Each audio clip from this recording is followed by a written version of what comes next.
It was July 24th, earlier this summer.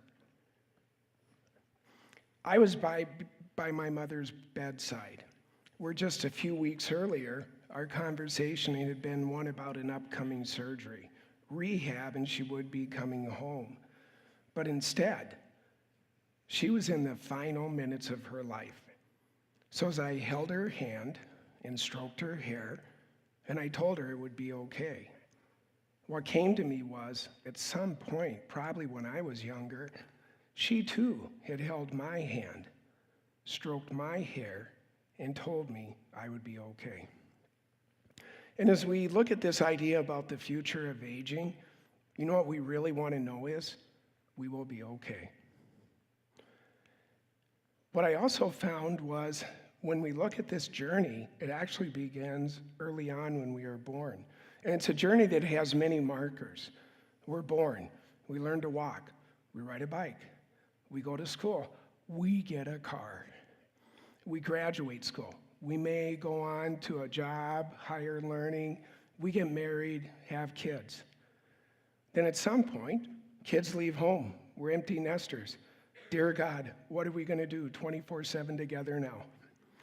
We move on, all of a sudden, our parents die, and we realize, I'm next. The world continues to maybe reach a point that at some point we need assistance, and then it may end. In the future, the thing when you're doing predictions in many ways is, it's a guess. With our future of aging, we know the end point. And the question is, what will that journey look like? But what I'm here to tell you today is, if you do your part, with what we're seeing in the world today, you will live a much better life. There are thoughts out there that with aging, 10 to 25% is genetics, and 75 to 90% is your environment. And if I would have been giving this TED Talk in 1950, there's a good chance I would have been at the end of my life. Because average life expectancy then was in the late 40s to the early 50s. But today in the world, people are living longer. According to the World Health Organization, by 2025, the average life expectancy in every country will be 50 years old. And people 60 years and older will go from 900 million in 2015 to over 2 billion people by 2050. And in the United States, where by the end of today, 10,000 people will turn 65. With our baby boomers and our Generation Xers, and there's 74 million of them, but when we talk about the millennials, what we don't know is there's even more of them, at over 75 million before immigration.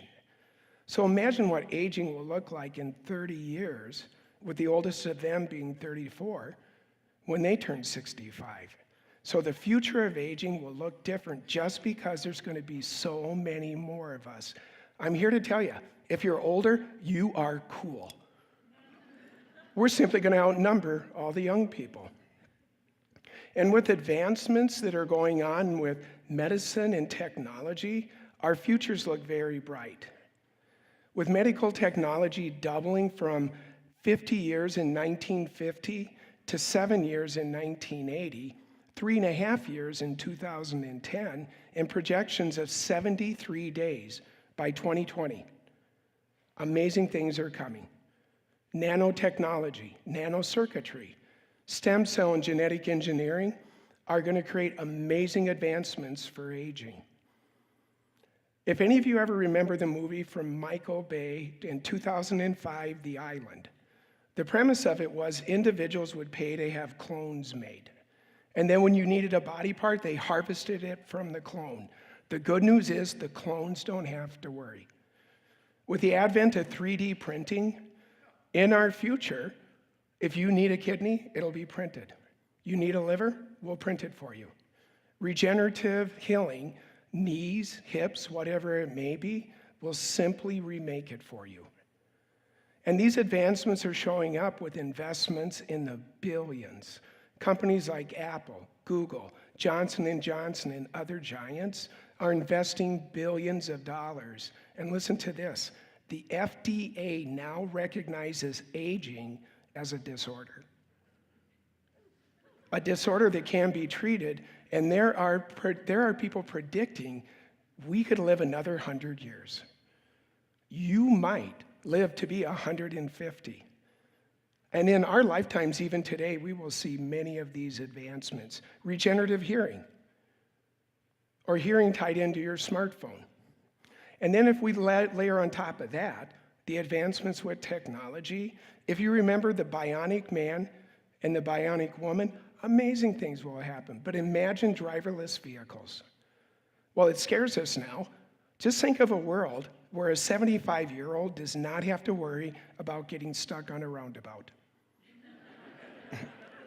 Imagine you don't have to go to your parents and say, it's time to take the license away.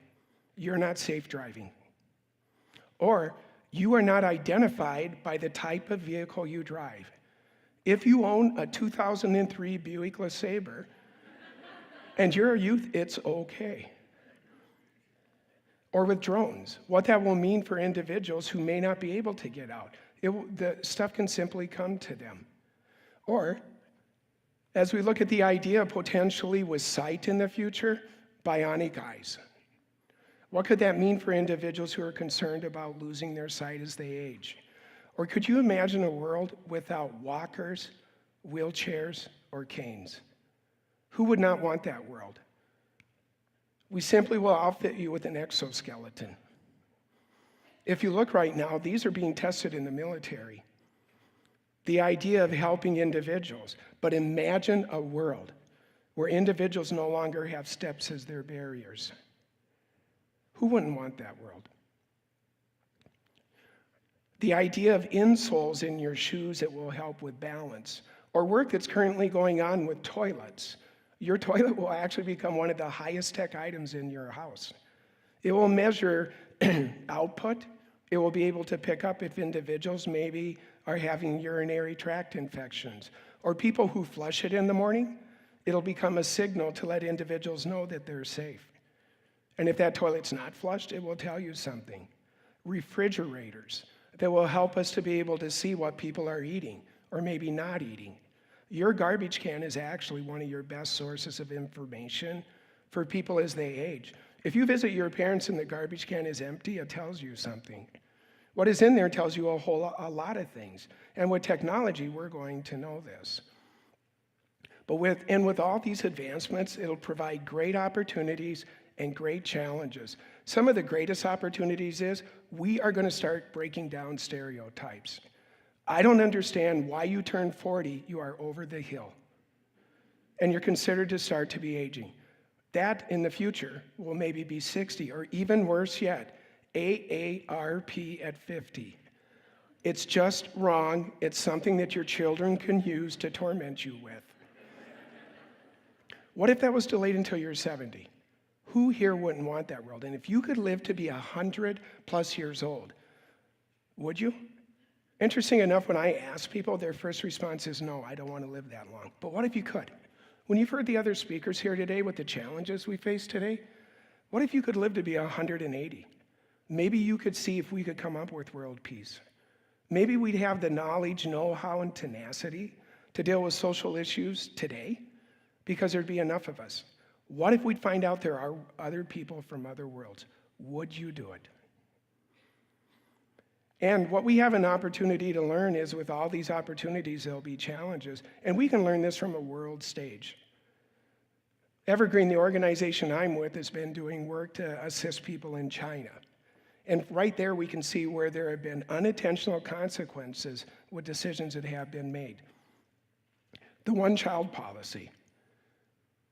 In 1979, they were not thinking ahead to how it would affect a culture where the expectation is children will take care of their parents. And in China, children pay for their parents' care. It is an expectation. It's called filial piety. But imagine you are a Chinese couple. You have 4 parents, 8 grandparents, and you're expected to care for all 12. So we've been doing work there trying to help them build skilled nursing and assisted living.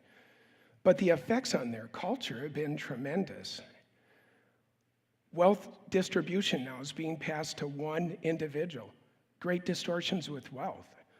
Or there's an estimation there'll be 30 to 35 million more Chinese men by 2030 than Chinese women of marrying age. How are they going to care for all these individuals? To now, parents actually can sue their children in China. If a child does not visit their parent or meet their duty to care or filial piety, they can be sued. So kids, beware. Take care of your parents.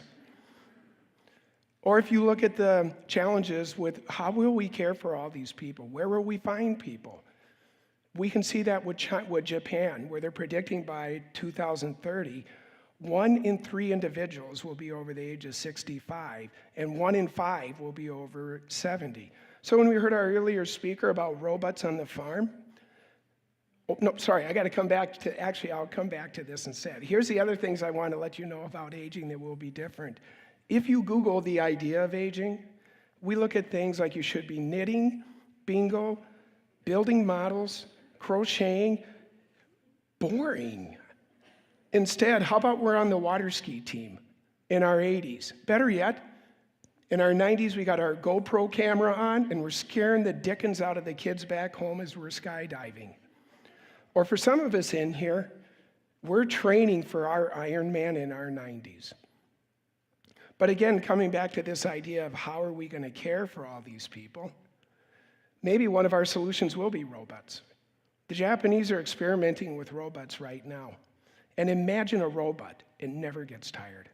It can hear the same conversation over and over and over again. And it won't say stop. Imagine this world. These are being developed. This is in our future with our aging. But the caution I want to let us know is imagine this world now.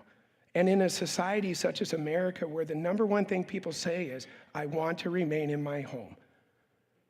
A culture now where a quarter of the population is choosing to remain to be single. That in your home you can have a robot, Astro, your own dog.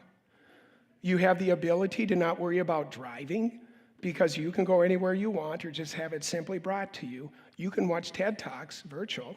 You don't even have to go. We could actually, if we are not careful, we could create a world with whole new issues. Issues of people being isolated and not having purpose. Imagine a world where people no longer talk to one another. And isolation kills people. It actually is one of the greatest killers of people. I've always asked people, even if you could live in the Taj Mahal, at some point your world gets small. And keeping people connected it's physical. Because you know what we all need? We need friends. And in our country, a challenge we have is people have fewer friends, because you know what friends do for you? They tell you this, it will be okay. And that's what we need as we look at our future of aging, is the idea that we will be okay. And we need purpose. In Japan, there's a saying called ichigai, which means the reason I wake up in the morning. We have to continue to help individuals find their ichigai, because imagine now with all these people living longer, does that mean now instead of retiring at 65 because you only expect to live till you're 80, now you have to retire at 90 because you're living to be 100? How much more will I have to save? What does that mean for younger generations coming up? What will their jobs look like in the future? But imagine this world, if we use this valuable resource, a world where now you have 1,000+ master gardeners in a community. Imagine what they could do. A world where there are abundant volunteers to work in our schools, providing one-to-one mentorships for people. Remember, 2 billion people. All these people, what are we going to do with them? A world where when we talk about issues of global climate change, having the know-how and the resources to deal with it, it's actually here in front of us. It's all of you as you age. The challenge is, how do we make sure that we do it in a way that we remain connected and we always find purpose? Because here's what happens is, in the end, it all ends the same. And this is what I leave you with, and I wish you all, is that at some point, whether it's a friend, a family member, a caregiver, that in your final moments, there will be somebody holding your hand, stroking your hair, and telling you you will be okay before it's over. Thank you.